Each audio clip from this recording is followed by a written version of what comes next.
नमस्कार. शुभदा विद्यालय यूट्यूब चॅनलमध्ये आपलं मनापासून स्वागत. आज आपण इयत्ता 7वीच्या वर्गाचा मराठी विषयाचा तास घेणार आहोत आणि या तासाला आपण मराठीची संकलित मूल्यमापन 1ची प्रश्नपत्रिका उत्तरासहित सोडवणार आहोत. ही प्रश्नपत्रिका आपल्याला चालू शैक्षणिक वर्षासाठी नक्कीच उपयोगी ठरणार आहे. यासारख्या इतर विषयांच्याही प्रश्नपत्रिका आपल्याला हव्या असतील आणि मित्रांनो, आपण नवीन असाल, अजूनही चॅनलला आपण सबस्क्राईब केलं नसेल तर चॅनल सबस्क्राईब करून बेल आयकॉनवर क्लिक करा, म्हणजे नवीन व्हिडिओची नोटिफिकेशन तर आपल्याला लगेच मिळेलच. त्याचबरोबर इतर विषयांच्या प्रश्नपत्रिका पाहण्यासाठी डिस्क्रिप्शन बॉक्समध्ये दिलेली प्रथम सत्र परीक्षेची प्लेलिस्ट पहा. त्यात आपल्याला सर्व विषयांच्या सर्व वर्गांच्या प्रश्नपत्रिका सहजगत्या उपलब्ध होतील. त्याचबरोबर आपल्याला एखाद्या विषयाची प्रश्नपत्रिका हवी असेल तर त्यासाठी मला कमेंट करा, आपल्याला त्या विषयाची लिंकही पाठवण्यात येईल. त्याचबरोबर हा व्हिडिओ आपल्याला उपयोगी वाटला असल्यास व्हिडिओला लाईक करा आणि आपल्या मित्रांनासुद्धा शेअर करा. इयत्ता 7वी विषय मराठी संकलित मूल्यमापन चाचणी 1 प्रश्नपत्रिका उत्तरासहित. गुण 50, वेळ 2 तास. 50 गुणांचा आपला हा पेपर असणार आहे. साधारणतः 22-23 ऑक्टोबरच्या दिवशी आपला हा पेपर असेल. त्यासाठी विचारलेला पहिला प्रश्न, आकृती पूर्ण करा 3 गुणांसाठी. स्वप्नाविषयी लेखकांची 3 मते. 3 मतं या ठिकाणी लिहायची. बघा, मी लिहून दाखवलेली आहेत. 1. माणसाला स्वप्ने बघता आली पाहिजेत. 2. स्वप्ने आपल्याला समृद्ध करतात. 3. स्वप्न बघण्यासाठी संवेदनशील मन असावे. त्यानंतर ब भाग, शब्दसमूहांबद्दल एक शब्द लिहा 3 गुणांसाठी. 1. धान्य साठवण्याची जागा, कोठार. पायाच्या नखापासून डोक्यापर्यंत, नक्षीकांत. मोफत पाणी मिळण्याचे ठिकाण, पानपोई. क. खालील शब्दांचा वापर करून वाक्य तयार करा 4 गुणांसाठी. 1. ऐटीत, रुबाबात. राणी ऐटीत घोड्यावर बसली होती. 2. विपुल, पुष्कळ. खेडेगावात विपुल धान्य साठा असतो. 3. दुजाभाव, भेदभाव. मराठी भाषा कसलाही दुजाभाव करत नाही. 4. कणव, दया. गोरगरिबांविषयी माणसाने कणव बाळगावी. ड भाग, खालील वाक्प्रचारांचा वाक्यात उपयोग करा 4 गुणांसाठी. 1. गराडा पडणे, खूप दुःख होणे. आईसाहेबांच्या निधनाने गावात दराडा पडला. त्यानंतर पुढचा प्रश्न, हातभार लावणे, मदत करणे.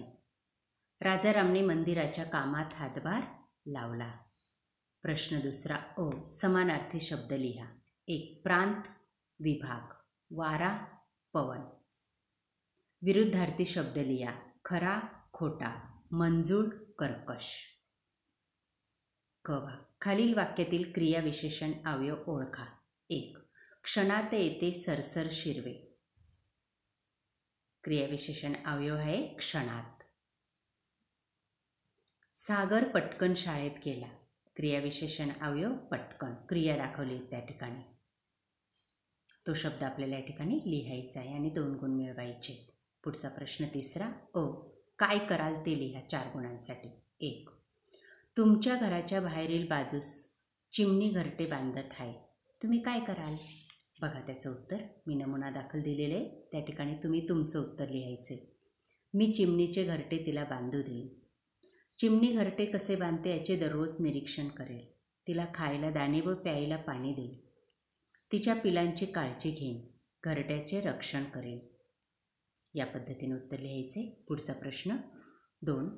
साखर शाळेत जाणाऱ्या रामला अभ्यासाबाबत कोणती मदत कराल? उत्तर, साखर शाळेत जाणाऱ्या रामला मी सर्वप्रथम शाळेत जाण्यासाठी प्रवृत्त करेन. त्याला शिक्षणाचे महत्त्व समजावून सांगेल. त्याला माझ्या वह्या पुस्तके देईन. नवा गणवेश देईन. त्याचा नियमित अभ्यास घेईन. त्यानंतर का ते लिहा ब भाग. 1. आज घरोघरी मिक्सर वापरतात. उत्तर, पूर्वी पाटा व वरवंटा या साधनांनी वाटण वाटण्याची पद्धत होती. मिक्सरमुळे काम, वेळ वाचतो व कष्ट कमी झाले म्हणून आज घरोघरी मिक्सर वापरतात. दुसरा प्रश्न, लेखकांनी कुत्र्याच्या पिलाला थेट घरी आणले. उत्तर, लेखकांनी कुत्र्याच्या पिलाला थेट घरी आणले कारण थंडीने कुडकुडणाऱ्या व कणत असलेल्या कुत्र्याच्या पिलाला कायमचा आधार मिळावा म्हणून लेखकांनी त्याला थेट घरी आणले. क भाग, थोडक्यात उत्तरे लिहा. 1. मातीच्या भांड्याचा जास्तीत जास्त वापर का करावा? उत्तर, मातीपासून विविध आकाराची भांडी बनवणे शक्य आहे. शिवाय मातीची भांडी स्वस्त व मुबलक प्रमाणात मिळतात. तसेच मातीच्या भांड्यातील पदार्थ टिकतात व ताजे राहतात म्हणून मातीच्या भांड्यांचा जास्तीत जास्त वापर करावा. पुढचा प्रश्न, वाघ सदाच्या दुप्पट हलू लागला. उत्तर, सदा गाढव समजून वाघाच्या पाठीवर बसला होता, परंतु वाघाला वाटले आपल्या पाठीवर गचक अंधारी बसली आहे. जेव्हा सदाला आपण साक्षात वाघाच्या पाठीवर बसलो आहोत हे कळाले तेव्हा सदाला कापरे भरले. तो थाडथाड उडू लागला. ही छेडछाड वाघाला जाणवल्यामुळे वाघ सदाच्या दुप्पट धावू लागला, हलू लागला. ड भाग, नावे लिहा. गोमूचे माहेर कोकण, वसंताला शिक्षणाची प्रेरणा देणारी मीरा. पुढचं 3. यांच्या भेटीसाठी भाऊ पुण्यात गेले. लोकमान्य टिळक. ऊस तोडणी करणाऱ्या मुलांची शाळा साखर शाळा. प्रश्न 4. अ भाग, शाळेतील पहिला दिवस यावर 10 ओळी लिहा. उत्तर, शाळेतील पहिला दिवस. मे महिन्याची सुट्टी संपत आली. मी नवीन वह्या पुस्तके व नवीन गणवेश घेतला. छानसे नवीन दप्तर घेतले. शाळेच्या पहिल्या दिवशी मी लवकर उठलो. पटापट तयारी करून नवीन गणवेश घालून ऐटीत निघालो. शुभदा विद्यालय हे माझ्या शाळेचे नाव. माझी शाळा 2 मजली आहे. शाळेच्या भोवती मोकळी जागा आहे. एक सुंदर बाग आहे. शाळेच्या मैदानात आम्ही खेळतो व कवायती करतो. आमच्या शाळेतील सर्व वर्गखोल्या मोठ्या आहेत. वर्गात भरपूर हवा व प्रकाश खेळतो आहे. माझ्या शाळेत ग्रंथालय आहे, प्रयोगशाळा आहे, म्हणून माझी शाळा मला खूप आवडते. या पद्धतीने आपण माझी शाळा हा निबंध लिहायचा आहे. पुढचा प्रश्न ब भाग, छत्री व पाऊस यातील संवाद लिहा 5 गुणांसाठी. बघा तो संवाद. पाऊस म्हणतो छत्रीला, तापलेल्या धरतीला गारवा मिळावा म्हणून मी इतक्या उंचावरून खाली येते. नी तू मला अडवतेस? छत्री म्हणते, नाही भाऊ, मी तुम्हाला अडवत नाही. मी फक्त माणसांना भिजण्यापासून अडवते. पाऊस म्हणतो, पण कधीतरी माणसांनी भिजावं की गुरेढोरे सारी सृष्टी भिजते. छत्री म्हणते, तसे नव्हे, माणसे भिजली तर ते आजारी पडतात. पाऊस म्हणतो, खरे आहे तुझं, तू त्यांचं संरक्षण करतेस. पण विचारू, तू का भिजतेस? छत्री म्हणते, अहो, वर्षभर मी अडगळीत असते. तुम्ही आलात की मला आंघोळीचा आनंद मिळतो, म्हणून मी भिजते. अशा प्रकारे छत्री आणि पाऊस यातील संवाद लिहायचा आहे. अशा प्रकारे विद्यार्थी मित्रांनो, आज आपण इयत्ता 7वी मराठीची संकलित मूल्यमापन 1ची प्रश्नपत्रिका उत्तरासहित अभ्यासलेली. आपल्याला ही प्रश्नपत्रिका नक्कीच उपयोगी ठरणारी.